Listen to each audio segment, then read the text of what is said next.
Alright folks, I got all the ramrod pipes installed and also got the pins for the drill for the barrel.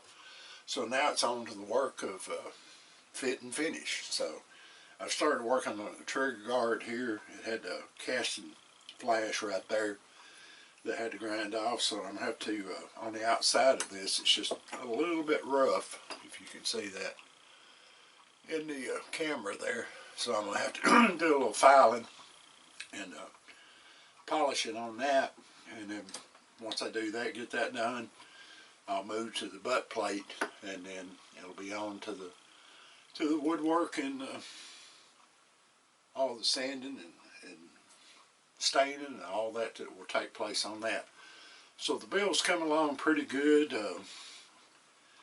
Not real difficult, but the way I'm having to do this, I don't have really what you call the proper equipment, a big enough vise and stuff like that to do it the way a lot of people would do it. So I'm just doing it the best way I can, which, you know, you can figure out a way to do it. It's just I'm not going to go spend the money to buy all that elaborate equipment, and I may not build another kit. Who knows?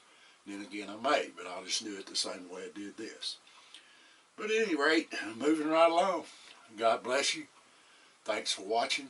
Keep your powder dry. Mind your top knot, pilgrim.